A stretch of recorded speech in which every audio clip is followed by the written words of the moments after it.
안녕하십니까, 이근영 교수입니다. 이번 시간에는 피복 아크 용접 아래 보기 자세에 관해 설명드리겠습니다.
용접기 사용 전 점검 사항입니다. 용접 안전은 얼마나 항상 강조해도 지나침이 없습니다. 용접기 자체에 전격 방지 장치가 있는지, 전격 방지가 없다라면 전격 방지기를 꼭 설치하여야 합니다. 두 번째는 맨손으로 전기나 용접기를 만지지 말아야 합니다.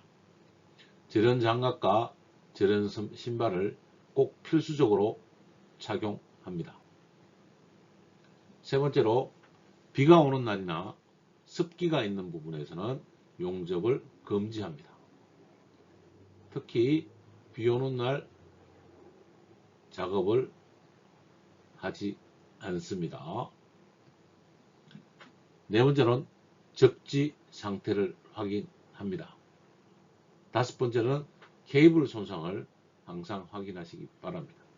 접지와 케이블은 항상 연결되어 있는 것이라서 잘 연결되어 있다라고 생각하고 바로 작업이 들어가는데 꼭 접지와 케이블은 확인을 하시고 정리해 두시기 바랍니다. 사용 전 점검 사항을 이제 살펴보도록 하겠습니다. 용접실에 들어가면 용접기 자체 전체 전원인 분전함이 있습니다. 이 분전함을 책임자만 작동할 수 있게 하고 안전 상태를 점검할 수 있도록 표지판을 붙여 두시기 바랍니다. 분전함은 앞에서 말했지만 꼭 장갑을 끼고 맨손 접촉은 금지입니다. 맨손의 꼭 금지한다라고 기억하시고 주 메인 전원을 ON 시키며 용접기마다 누전 차단기가 열려 있게 됩니다. 누전 차단기는 이런 상태로 각각 부스에 있을 텐데 이 누전 차단기에 누전 차단 테스트 버튼을 한번 눌러서 ON 시킨 다음에 눌러주고 눌렀을 때 이 스위치가 떨어지는 것을 한번 확인하고 다시 ON 시켜서 사용 상태로 가는 겁니다. 이 메인 전원에 들어있는 전원은 항상 전력 차단기까지 전원이 와 있고 작업 중에는 이 전력 차단기를 온오프 시킴으로써 용접기로 전원을 주게 됩니다. 전력 차단기 사용 전에 온 전에 항상 홀드를 절연체나 망가지지 않았는지 전선과 홀드 사이에 접촉이 좋은지 케이블이 손상된 곳은 있는지 혹은 열로 인한 녹음 현상이 있는지 살펴주시고 그 다음에 접지 클램프와 접지에 물려있는 상태를 꼭 확인한 다음에 전력 차단기를 설치해야 됩니다. 클램프와 케이블 손상을 먼저 확인하고 전력 차단기를 동작시킵니다. 전력 차단기를 동작시키기 전에 또한 용접기 뒤쪽에 단자가 느슨한지 단자 풀림을 확인합니다. 그리고 전력 차단기를 ON 시키며 전원이 들어오게 될 것입니다. 이 전원 들어온 부분을 꼭 확인하시고 용접기를 사용 전 점검 상태까지 꼭 확인해 두시기 바랍니다.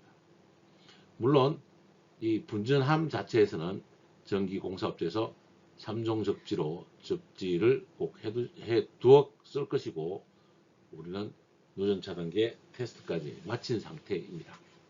그래서 이 전력 차단기를 ON 하면 바로 연결되는 것인데 수습장에서는 이 전원 케이블 A 부분 케이블은 항상 연결이 되어 있습니다. 용접을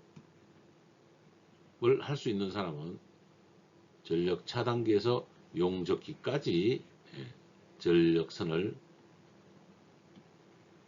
설치할 수도 있어야 하고 전기의 전선의 굵기, 암페어 등을 고려해서 전기의 굵기까지 살필 수 있으면 좋겠습니다.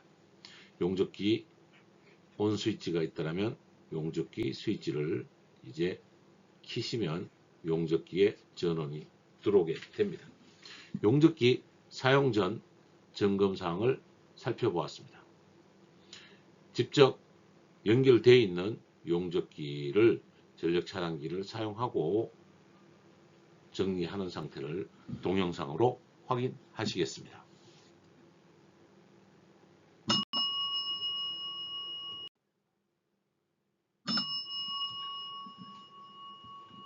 앞에서 설명한 바와 같이 이론적인 분전음에서 전원 차단기까지 오는 시설들은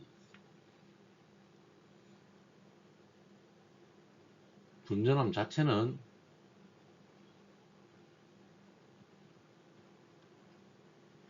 용접 부스에 있지 않습니다.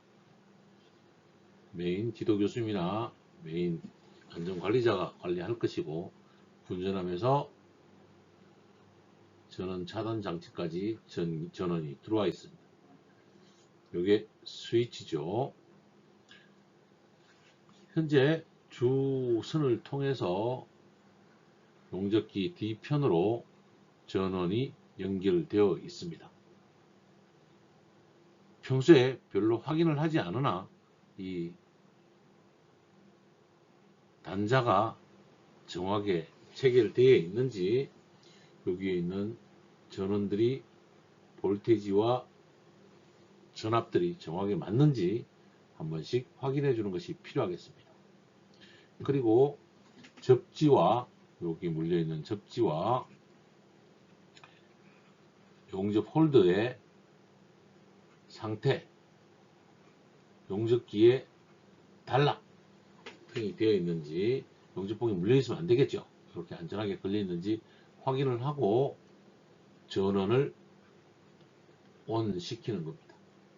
전원 온 시키면 여기에 메인선이 들어올 것이고, 스위치를 온 시키면 파워가 동작을 할 겁니다. 동영상에서 전원 연결하기는 다시 한번 보여드릴 것이고요. 이렇게 전원 연결되면 아크 용접기는 여기서 연결된 접지선, 어서선으로 연결된 어서선이 걸려지고, 그 다음에 여기서 물려진 아스선을 용접봉을 물려서 여기에 C편을 물린 다음에 용접을 하게 됩니다.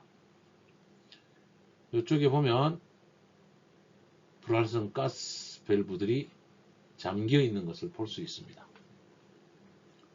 CO2 가스와 알곤 가스, CO2와 알곤 가스가, CO2 용접할 때는 CO2 가스 밸브를 열어야 될 것이고, 티그 용접을 할 때는 알곤 가스 밸브를 열어야 될 것입니다. CO2 용접기에는 용접봉을 공급하는 장치가 있어서 기기에서 공급돼서 같이 나오게 됩니다. 이렇게 용접기를 연결한, 우리가 직접 연결을 할 일은 없지만 연결한 상태를 확인하고 체크하는 게 중요합니다. 이 전력 차단을 할 때는 항상 저전손 혹은 습기는 금지하고 장갑을 끼고, 제전장갑이죠. 전련장갑을 끼고 항상 접촉하여야 합니다. 이 외에도 여기 붙어 있는 단자들 확인하고, 에어 밸브 주위에 가스 누출, 가스 누설 등도 확인해 주는 것이 좋겠습니다. 이렇게 전체적으로 우리가 용접기를 연결하는 방법을 살펴보았습니다. 지금 보이는 요 손잡이는 용접 홀드죠. 홀드가 여기에 절연체가 오래 쓰면 열화 경화하거든요. 열화 경화해서 탈락되는 경우가 있고, 요 전선과 전선을 잡아주는 요 부분에서 과열되어서 요 플라스틱이 노화되는 경우가 있습니다. 이 부분도 살펴주셔야 되겠습니다. 물론 이 전선들은, 여기에 있는 전선들은 충분한 전류값에 의한 전선 굵기를 정리해 놓은 것이기는 합니다만, 여기까지 살필 수 있으면 여러분은 용접기도 연결할 수 있는 이론적인 기술은 마스터한 것입니다.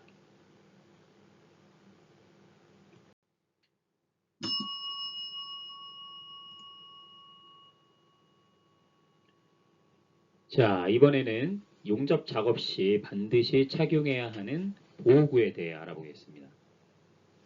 가장 먼저 안전화입니다. 용접 중에는 고온의 금속 스패터나 무거운 자재가 발 위로 떨어질 수 있습니다. 따라서 일반 신발 대신 이 발등을 보호할 수 있는 안전화를 꼭 착용해야 합니다.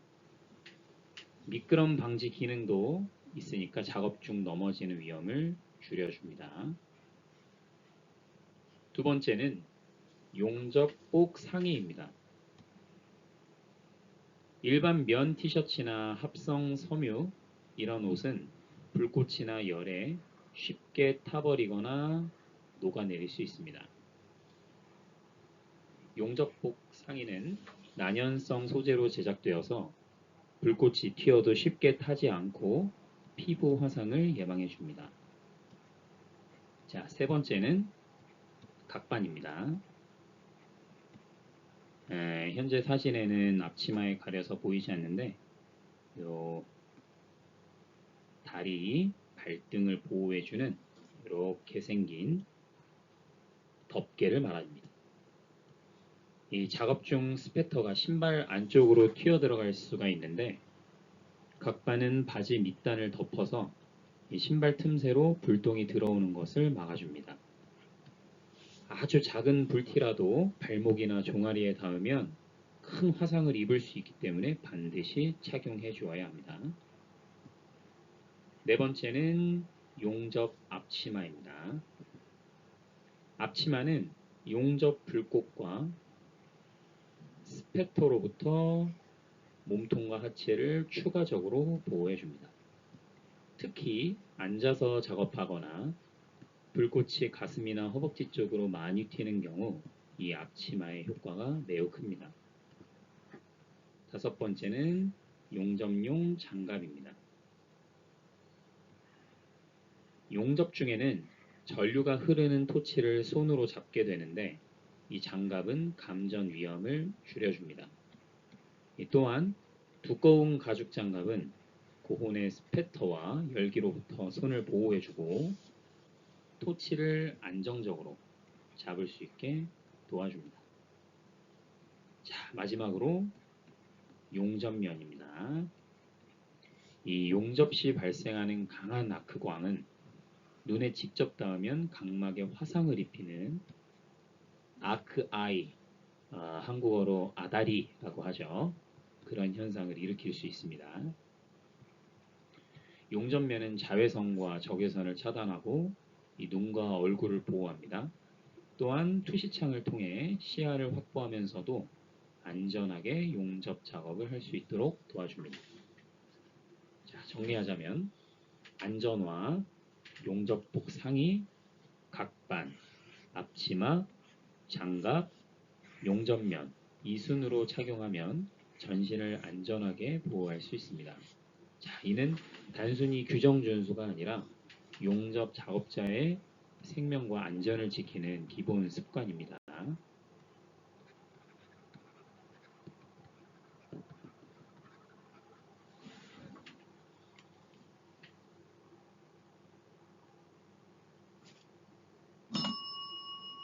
지금부터 용접 보호구 착용 방법을 설명하겠습니다.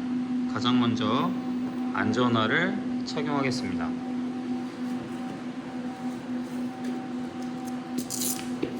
용접용 안전화는 용접 중에 발생하는 스패터와 용접 불꽃으로부터 발을 지켜주는 매우 중요한 안전보호구입니다.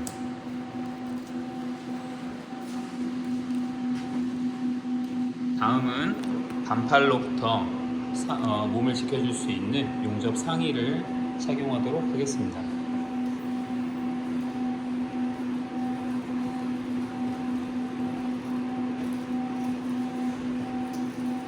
용접 상의는 용접 중에 매우 덥기 때문에 등은 통풍을 위해서 뚫려 있으므로 용접을 할 때 등에 불꽃이 튀지 않도록 유의해서 작업하여야 합니다.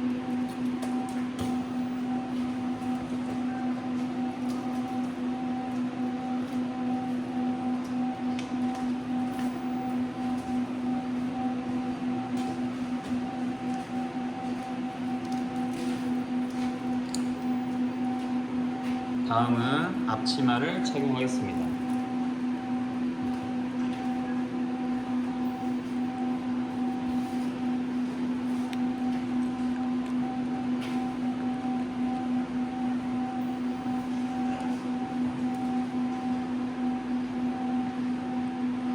용접 앞치마는 용접 스패터, 불꽃 등으로부터 몸 그리고 허벅지를 보호하는 안전 장비입니다. 자, 다음은 안전화 사이로 불꽃이 들어갈 수 있으므로 발목을 보호해주는 각반을 착용하도록 하겠습니다.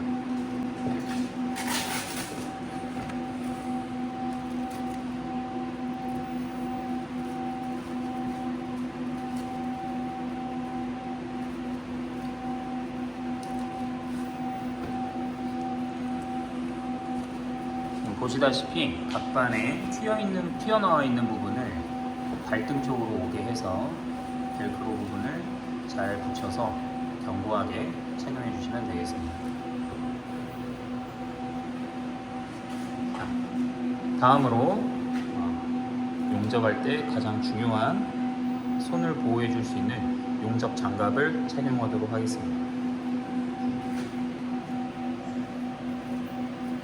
용접 장갑은 보시다시피 팔등과 이 상완 부분까지 다 가려질 수 있는 긴 장갑을 선택하도록 합니다. 자, 착용을 마치셨다면 이제 용접 안전면을 착용하고 제대로 된 용접을 진행하도록 합니다.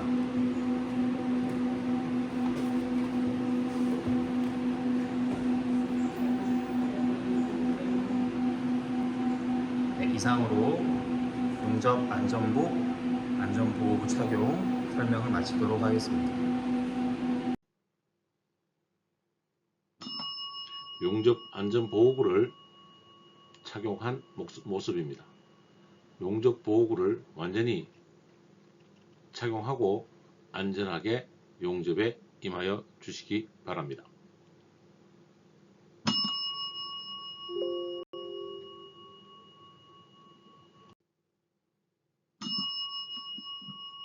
용접기에 연결이 끝난 상태와 용접복을 안전보호구를 완전히 착용하였으면 이제 용접기에 전원을 투입하기를 살펴보도록 하겠습니다.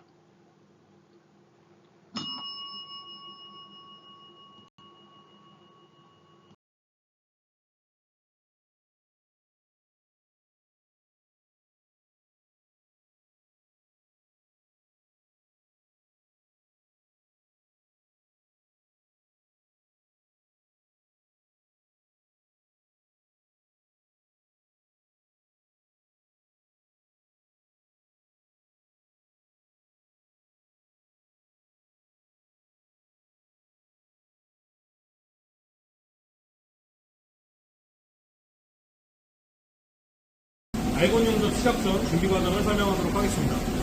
시작 전 우선 장갑을 반드시 착용하도록 하는데, 이런 형태의 장갑은 불꽃으로부터 손등, 손목 등을 보호할 수가 없으므로 이러한 형태의 장갑 착용을 권장드립니다.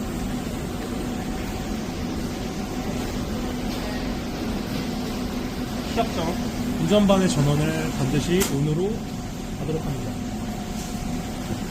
그리고 용접기 전원을 켠 후 좌측이 티그, 우측이 CO2, 하측이 아크로 되어 있습니다.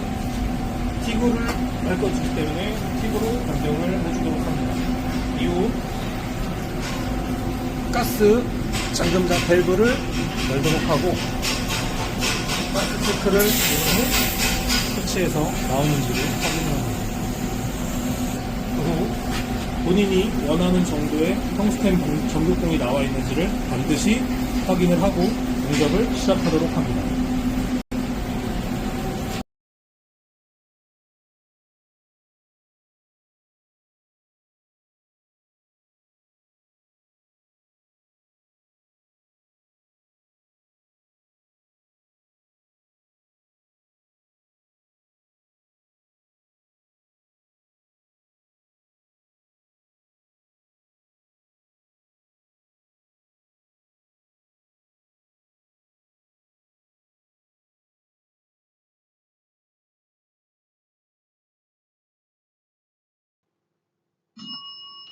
용접기 전원 투입이 끝났으면 용접기에 전류값을 설정하는 방법을 영상을 통해서 살펴보겠습니다.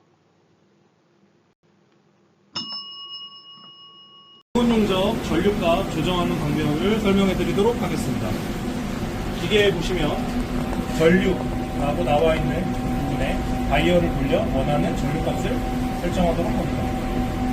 90으로 설정을 해보도록 하겠습니다. 알고는 드물게 실 아크 전류와 세팅 전류가 맞지 않는 경우가 있으므로 아크를 발생시켜 전류값을 확인하도록 합니다. 안 맞을 경우 다이얼을 돌려 원하는 전류값으로 세팅하도록 합니다.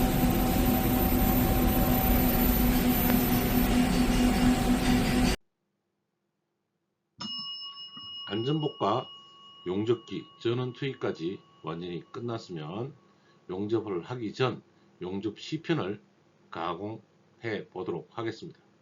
영상으로 용접 시편 가공 방법을 살펴보시기 바랍니다.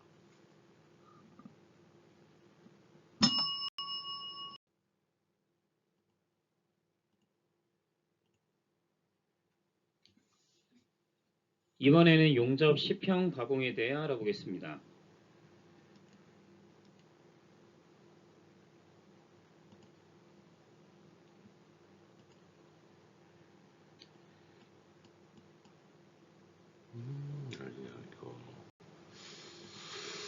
아니야. 자, 지금부터 연습용 시편 가공을 시작하도록 하겠습니다. 시험용 시편에는 개선면에 산화피막이 제거되어 있지만 연습용 시편에는 제거되어 있지 않은 경우가 있습니다. 그래서 저희는 산화피막을 제거하는 것부터 시작하도록 하겠습니다. 우선 모재를 바이스에 튼튼하게 몰리도록 합니다. 그라인더가 들어가야 하므로 어느 정도 여유 공간이 있게 바이스에 결착을 시킵니다. 그라인더를 사용할 때는 이렇게 보안경을 반드시 착용하는 걸 권장합니다. 그럼 가공을 시작하겠습니다.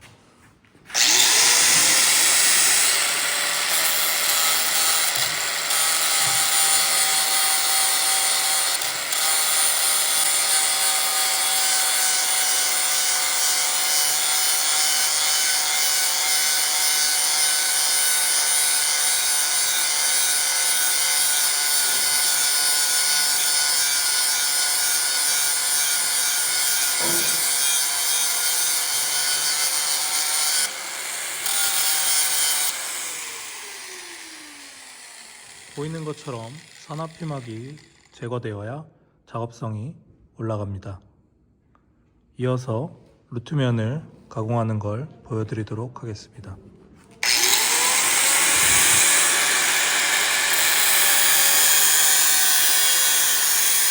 루트면을 가공할 때는 반드시 그라인더를 일자로 만들어서 해주시기 바랍니다.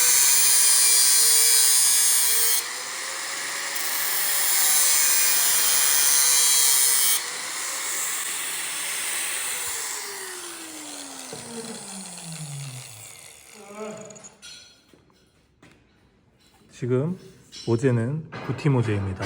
구티 모재의 루트면은 1.8에서 2mm 정도를 권장하고 있습니다.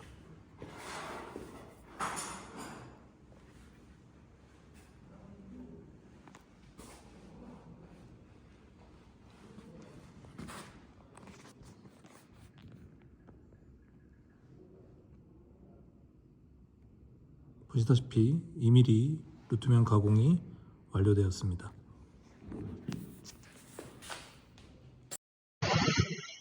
용접 시 용어에 대해서 설명을 드리겠습니다. 전체적인 모재가 있고 모재 위를 우리가 아크를 일으켰을 때 용융 부위가 형성되면서 덧살까지 한 살로 구성이 돼서 나갈 것입니다. 실제 용접기에서 연결된 용접 홀드로 연결된 선과 용접봉을 연결하고 모재와 접지선이 마이너스 플러스로 연결이 되면 여기서 아크가 발생합니다. 용접봉은 안쪽에 들어있는 심선과 바깥쪽에 있는 피복제로 구성이 되어 있고 이 피복제는 차폐 가스로 연결이 되고 심선은 아크 발생을 하면서 용융 부위와 덧살을 채워서 나가게 되는 것입니다. 덧살 부위에 피복제는 슬랙으로 위에 쪽에 앉아서 산화 방지를 해주게 됩니다. 덧살과 용접 부위를 용착 금속이라고 합니다. 용접 시 용어를 살펴보았고 아크 일으키는 방법을 다음 장에서 살펴보도록 하겠습니다.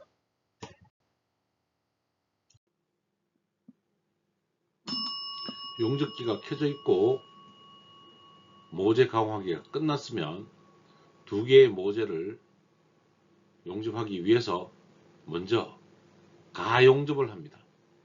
가용접하는 방법을 영상을 보고 설명을 해 드리도록 하겠습니다.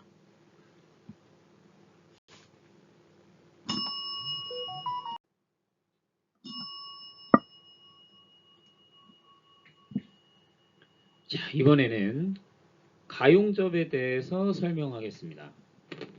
C편을 가공한 뒤에 본용접에 들어가기 전에 반드시 거쳐야 하는 과정이 있는데 그것은 가용접, 즉 택용접이라고도 합니다. 가용접은 말 그대로 본격적인 용접 이전에 C편을 임시로 고정해주는 용접입니다. 이 C편을 단순히 맞대어 놓기만 하면 작업 중에 반드시 틀어지겠죠. 기껏 만들어 놓은 간격이 변할 수도 있습니다. 특히 이 루트 간격이나 홈 각도는 용접 품질에 아주 큰 영향을 주기 때문에 가접으로 미리 위치를 잡아주는 것도 굉장히 중요합니다. 자, 이때 가장 중요한 점은 이 C편의 사이,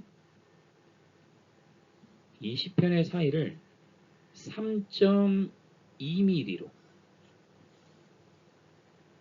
유지해 주는 것이 중요합니다.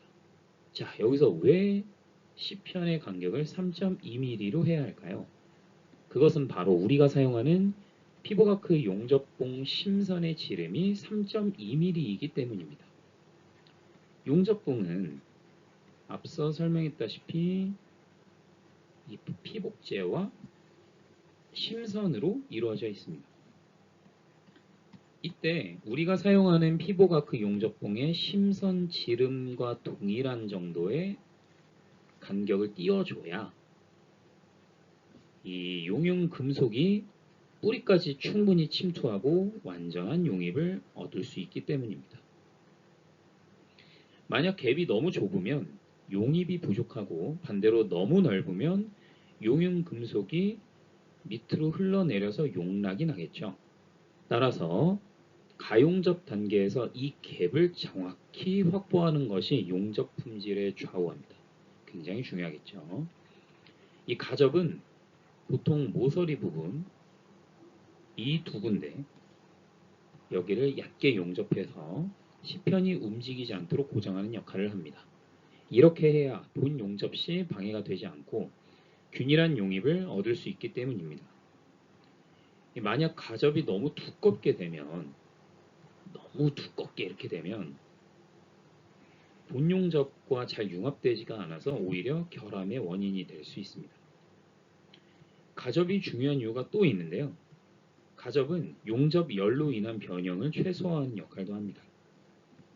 본 용접을 하면서 생기는 열 변형, 시편 전체에 전달되면서 막 뒤틀리고 구부러지고 이럽니다. 하지만 가접으로 튼튼하게 구조를 잡아두면 용접 시의 변형이 획기적으로 줄어들게 되죠. 자, 정리하자면 시편 가공 후 가접은 용접봉 심선 지름과 같은 3.2mm 갭을 유지하면서 시편의 위치와 간격을 정확히 고정하고 변형을 방지하면서 본 용접을 안정적으로 진행하기 위한 준비 과정이라고 할 수 있습니다. 따라서 용접 작업의 품질을 좌우하는 매우 중요한 단계라고 할 수 있겠죠.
용접부의 용어에 대해서 설명드리겠습니다. 맞대기와 필렛의 용접부 용어입니다. 맞대기는 두 개의 용접 모재를 두고 우리가 연습할 때는 용접 모재가 6T나 9T로 연습을 하게 되는데요. 루트 간격을 용접 심선 굵기로 합니다. 이 심선 굵기가 2.6mm면 2.6을 띄울 것이고 3.2mm면 3.2mm를 띄웁니다. 여러분은 3.2파이 용접봉을 사용하므로 3.2를 띄웁니다. 즉 용접봉을 이렇게 넣어서 심선이 딱 맞아지게 둔다는 것입니다. 이것이 뭐다? 루트 간격이다. 요 아래쪽에 있는 면은 루트 면이 되겠습니다. 그리고 요 빗금친 요 면은 홈면, 그 다음에 요 루트면과 여러분이 가공을 했죠.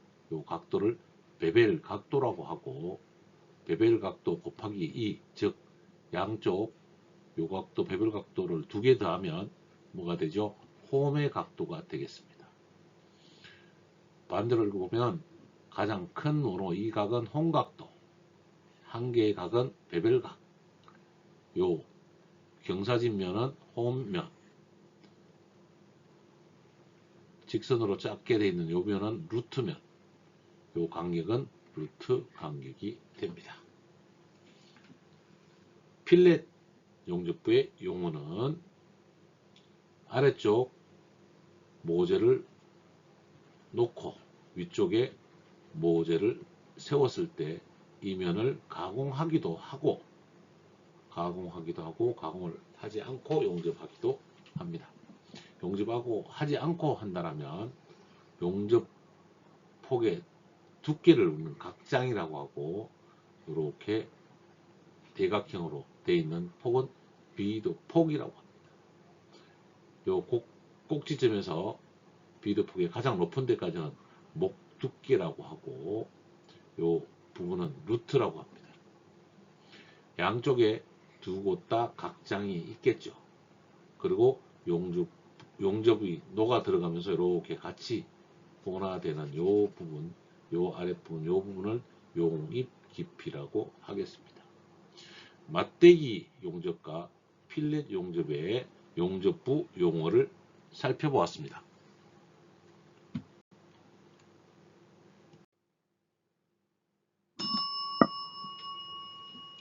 가용접을 끝내고 이제는 아크를 일으켜서 용접봉을 움직여서 앞으로 용접해 나가는 방법을 운봉법 혹은 위빙법이라고 합니다. 이 운봉하는 방법에 대해서 살펴보도록 하겠습니다.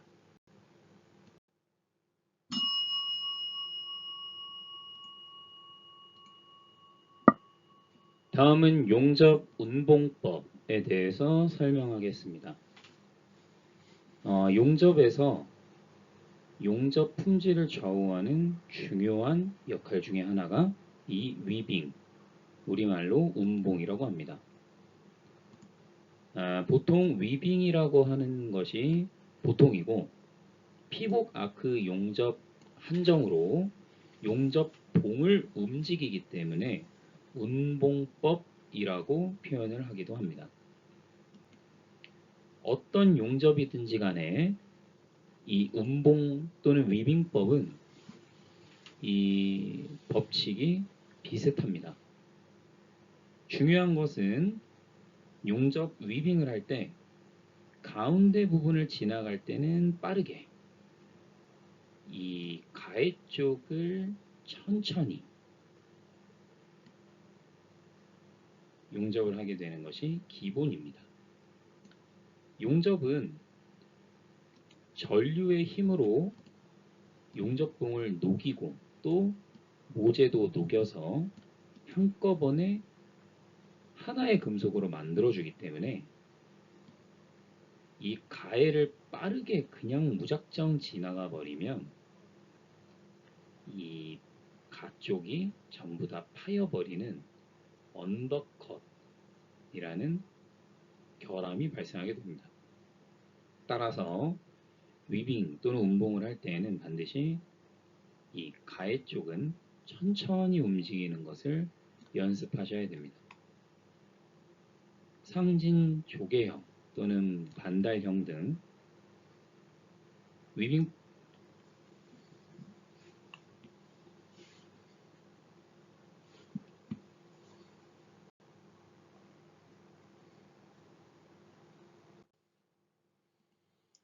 운봉법 중에서 운봉 위빙법에서 조개형 방법을 여러분께 설명을 드리겠습니다.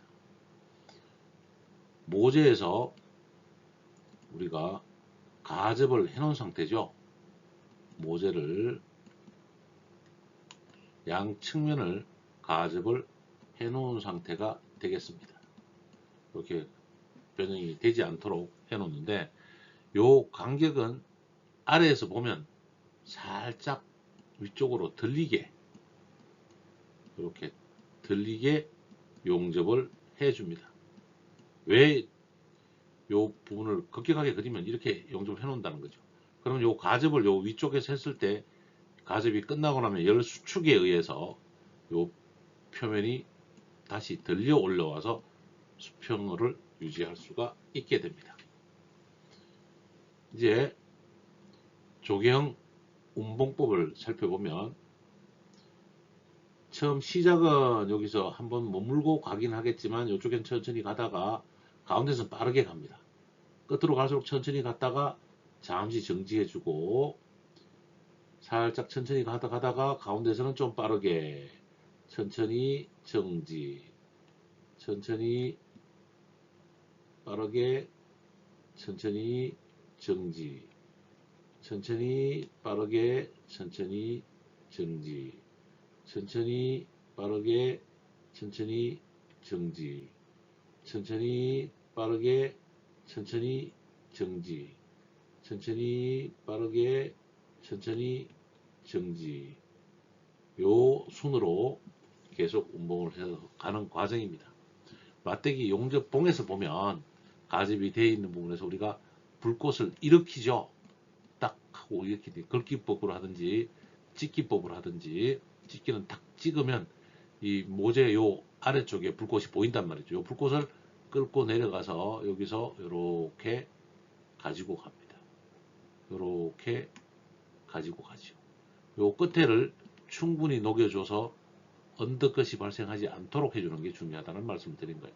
여기는 빠르게 오고 천천히, 빠르게 가서 천천히, 빠르게 가서 살짝 멈추듯이 천천히, 빠르게 살짝 멈추고 천천히, 빠르게 살짝 멈추고 천천히, 빠르고 살짝 멈추고 천천히, 빠르게 살짝 멈추고, 빠르게 살짝 멈추고, 빠르게 살짝 멈추고, 빠르게 살짝 멈추고, 빠르게 계속적으로 이렇게 여러분이 운봉을 해주는 운봉의 후진법이 되겠습니다. 지금 오른손 손등 쪽으로 우리가 운봉을 해 나가고 있다는 말씀을 드리는, 요 간격이 거의 일정해야 비드가 거의 일정하게 나옵니다. 이 정도면 아마 용접봉 하나가 쓰니까 용접봉을 갈게 되겠죠. 용접봉을 갈은 다음에 다시 여기서 불꽃을 일으켜서 가면서 정리해서 천천히 빠르게, 빠르게 천천히, 빠르게 천천히, 빠르게 천천히. 아까하고 약간 비드가 차이가 날 것 같습니다. 빠르게 천천히, 빠르게 천천히, 빠르게 천천히. 이렇게 조개형으로 우리가 비드를 쌓아가고 있습니다. 제가 이렇게 쌓아가는 과정 자체가 나중에 용접을 하면 용접 비드가 쌓이는 물결 모양이 직접 보입니다. 자, 용접이 이제 다 끝나가죠. 여기서 끝나면 좀 멈추었다가 한번 띄워줘요. 살짝 녹을 때 붕, 한 번 더 붕 해서 채워서 마무리를 해주면 용접이 끝납니다. 여러분은 운봉 위빙법에 대한 실습을 과제물로 제출해 주시기 바랍니다.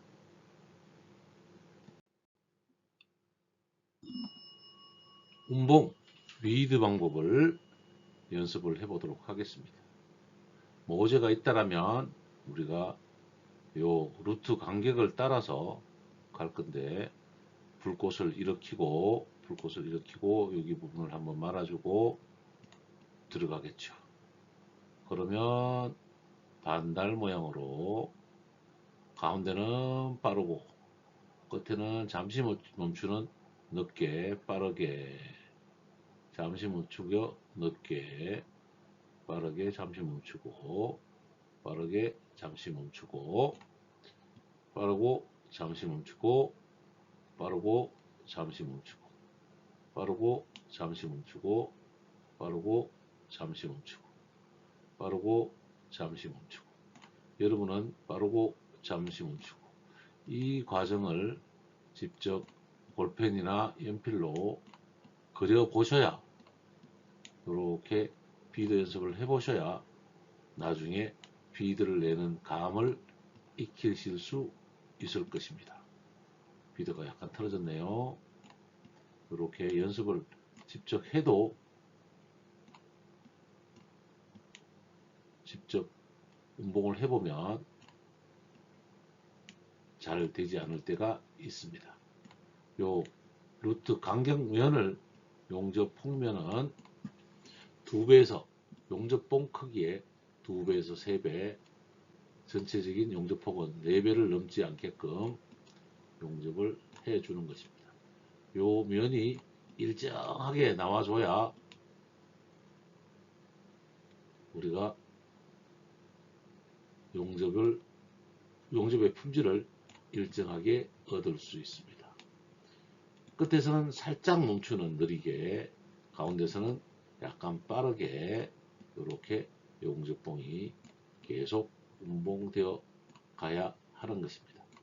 제가 한 줄은 제가 할 것이고 나머지는 여러분이 직접 운봉을 해보는 과제로 제출해 주시기 바랍니다. 이 모재가 정확하게 맞지 않아서 제가 마우스로 하다 보니까 약간은 틀어짐이 없지 않아 있습니다. 이렇게 우리가 운봉을 해 나가게 되는 것이죠. 이 운봉이 다시 저는 틀렸네요. 운봉이 잘 되어야 정리가 되겠죠. 용접봉을 갈고 있는 시간도 있으니까 용접봉을 재빨리 갈아서 요 돼 있는 부분에서 용접을 해서 다시 운봉을 하게 됩니다. 지금 하고 있는 방법은 반달형 운봉 방법이 되겠습니다. 반달형 운봉 방법을 여러분이 볼펜으로 정확하게 그려주시기 바라며 이렇게 운봉을 해 나가는 방법이 되겠습니다. 간격이 일정하고 폭도 일정하고 이제 용접이 다 끝나가는 것이 용접면으로 보일 겁니다. 이렇게 끝내놓고 나서 한 번 더 붕, 한 번 더 붕, 한 번 더 붕 찍어서 메꿔줘야 전체적인 용접이 되는 것입니다. 이렇게 반달형 운봉 위드법을 하겠습니다. 여러분은 3줄, 4줄, 5줄, 6줄 가로 운봉법을 직접 연습의 과제로 제출해 주시기 바랍니다. 이번에는 조개형 운봉법을 보여드리도록 하겠습니다. 조개형 운봉법도 마찬가지입니다. 찍기법을 하든지 긋기법을 하든지 불꽃을 일으키고 찾아 들어갑니다. 찾아 들어가면서 한 번 더 긁어서 용융풀을 채워주고 이제 반달형 방법을 찾아서 용접을 하겠죠. 이 방법은 조금은 조개형이 반달형보다 조금은 더 운봉이 빠른 것을 알 수 있습니다. 계속 영어로 L자형을 쓴다고 보시면 됩니다. 이제 용접봉 한번 갈아주고요.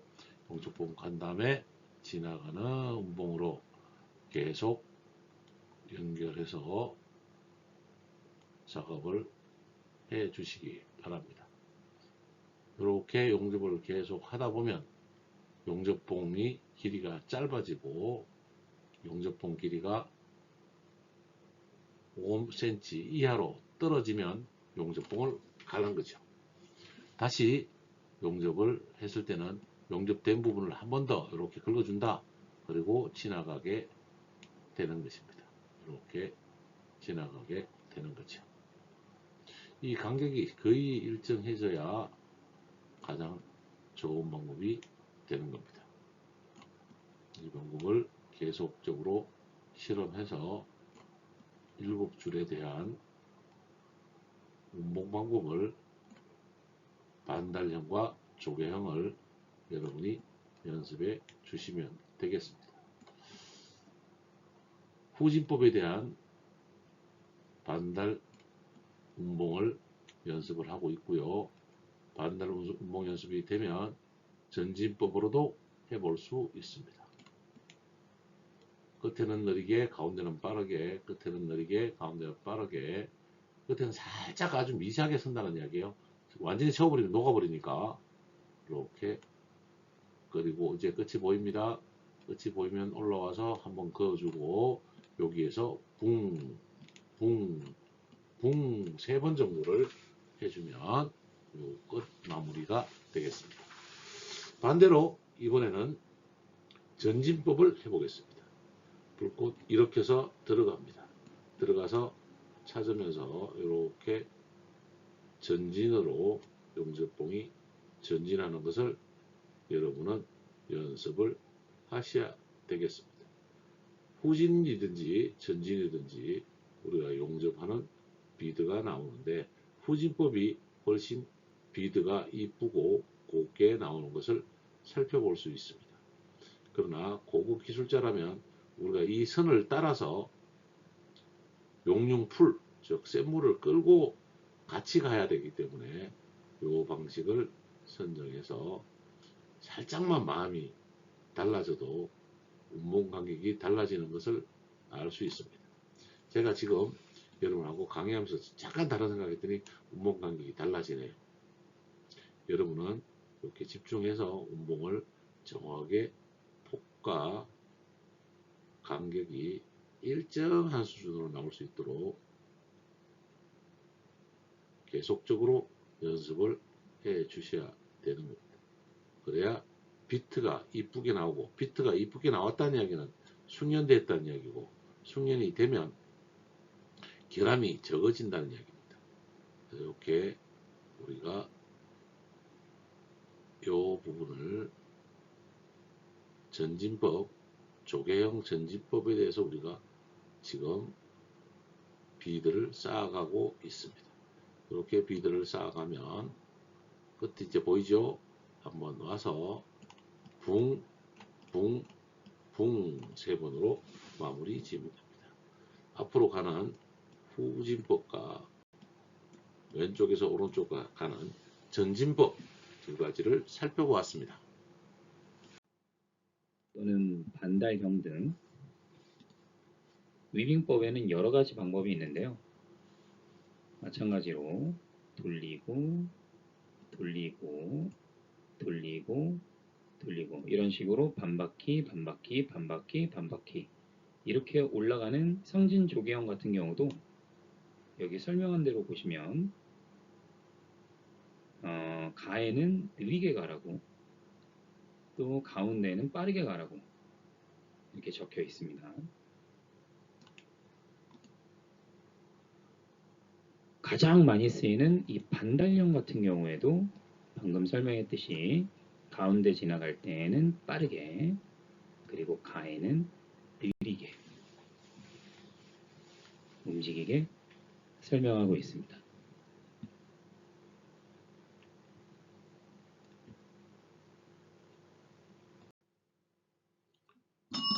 가접까지 완전히 끝났으면 비드 용접하기도 우리가 연필로 연습을 해 봤습니다.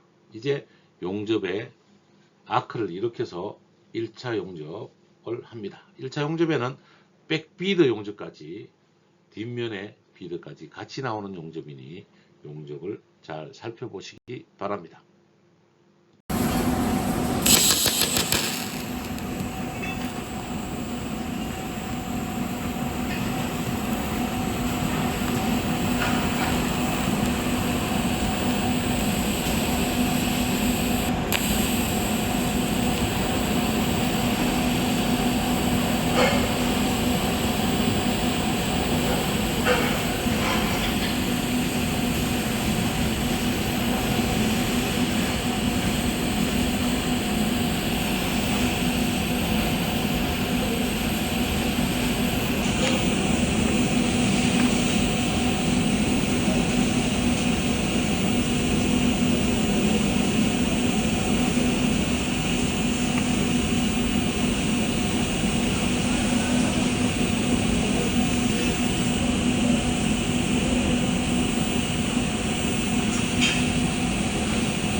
1차 용접이 끝나고 슬래그가 제거까지 완전히 마쳤으면 이제 2차 용접을 준비하고 2차 용접을 쌓아가도록 하겠습니다. 영상을 살펴보시도록 합니다.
모든 용접이 완료되었다면 용접 이후에 발생하는 대표적인 결함들을 살펴보겠습니다. 자, 먼저 슬래그 혼입입니다. 용접 이후에 슬래그가 완전히 제거되지 않고 용접을 했을 시에 용착 금속 내에 이런 식으로 슬래그가 남아있는 결함입니다. 이 보통 불완전한 청소나 용접 자세 불량에서 발생하면서 패스 사이사이마다 슬래그를 깨끗하게 제거하는 습관이 필요하겠죠. 자, 다음은 언더컷입니다.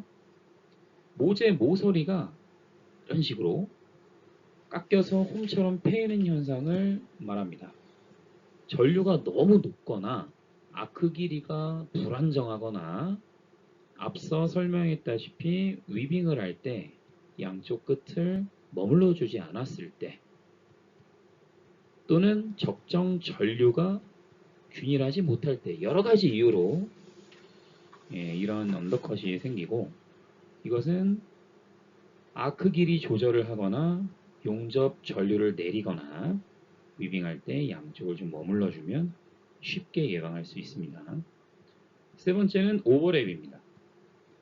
용융 금속이 이렇게 예쁘게 이렇게 덮이지 않고 마치 산처럼 이렇게 쌓이는 것을 오버랩이라고 하는데요. 제대로 융합되지 못한 상태겠죠.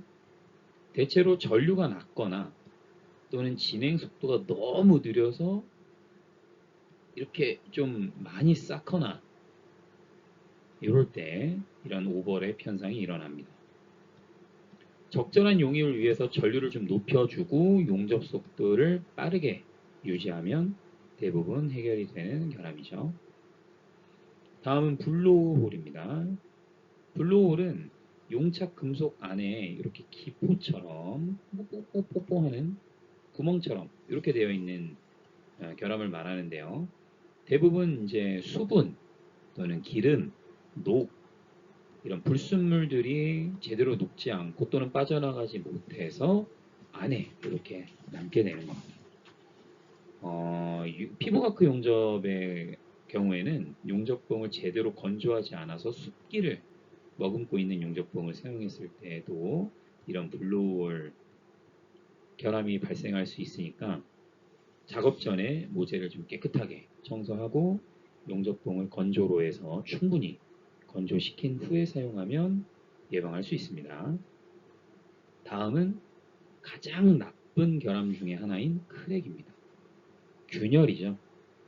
용접부에 이런 식으로 이렇게 갈라진 틈이 생기는 현상인데 대부분 냉각이 너무 빨랐거나 또는 잔류 응력 그러니까 모재를 이렇게 막 힘이 들어가는 상태 막 얘가 막 부러지려고 얘는 일로 힘이 들어가고 얘는 일로 힘이 들어가고 있는 와중에 여기를 용접을 했다. 뭐 이런 식으로 응력이 좀 있는 경우에 이런 크랙이 발생하게 되는데 이 크랙은 예열 또는 후열을 통해서 응력을 좀 줄여주고요. 적절한 용접 조건을 좀 유지를 해야 크랙을 예방할 수 있습니다. 매우 안 좋은 결함 중에 하나니까 조심하셔야겠죠. 자, 다음은 피트입니다. 피트는 표면에 이렇게 움푹 패인 누가 정으로 때린 것처럼 이렇게 구멍이 나는 결함인데요. 대부분 아크 길이가 굉장히 불안정하거나 슬래그 제거가 불완전할 때 나타납니다. 요거는 아크 길이를 좀 짧게 하시고 청소를 이 솔질로 각 패스마다 깨끗하게 해주시면 아주 손쉽게 예방할 수 있는 결함입니다. 이거 귀찮아서 생기는 결함이니까 생기면 안 되겠죠. 자, 다음은 용입 부족입니다. 용입 부족. 그림에선 제대로 표현이 안 됐는데 용착 금속이 원래는 이 옆 그림처럼 용입이 제대로 이렇게 끝까지 들어가야 되는데 여기서 끊기는 겁니다. 예. 뿌리까지 충분하지 침투하지 못한 상태를 일컫는데 대부분 또 전류가 낮거나 또는 루트 간격이 너무 좁아서 제대로 침투하지 못할 때 발생합니다. 혹은 반대로 전류를 좀 올려주고 루트 간격을 좀 이렇게 벌려주면 예방할 수 있는 그런 결함이죠. 다음은 크레이터입니다. 크레이터는 용접 중이 아니라 용접의 끝에서 보통 이제 발생하는 결함인데, 크레이터는 지금 설명을 좀 드리자면 시편을 해서 이렇게 용접을 쭉 가다가 요 마지막에 생기는 결함입니다. 용접을 종료할 때 토치나 용접봉을 갑자기 떼어버리면 움푹 패어버리게 되는데 이것을 크레이터라고 하고요. 이 크레이터는 그대로 그냥 둬버리면 여기서부터 쫙쫙쫙쫙 크랙이 또 갑니다. 그래서 용접을 종료할 때는 항상 용접봉을 잠깐 댔다 떼고 하면서 이 부분을 꾹 채워주셔야 합니다. 자, 마지막은 은점, 영어로 fisheye, 물고기 눈깔이라고 하는데요. 용접 금속 표면 또는 안쪽에 작은 은색, 반짝반짝한 반점처럼 뭐가 나타나는 결함입니다. 요거는 이제 대부분 수소 때문에 나타난다고 알려져 있고요. 수소는 보통 언제 생성되죠? 그렇죠. 물은 H2O죠. 수소 2개에 산소 하나가 붙어 있는데 보통 습기를 많이 먹은 용접봉을 사용했을 경우에 여기에 있던 물 분자가 고온에 의해서 산소는 날아가고 수소가 침투하는, 보통 이런 식으로 이 피쉬아이 결함이 나타나게 됩니다. 그래서 이 블로우홀도 마찬가지고 은점도 그렇고 피부과학 용접에서는 용접봉의 건조가 불량할 때에는 여러 가지 결함이 발생할 수 있기 때문에 용접봉은 반드시 건조로 해서 한두 시간 정도 건조된 따뜻한 걸 가져다가 용접하시는 게 좋습니다.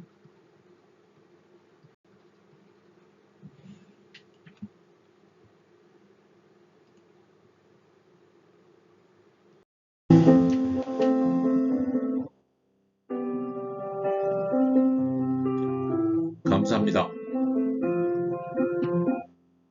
용접 기능을 충분히 익혀서 여러분 모두가 훌륭한 기술자가 되시기를 바랍니다.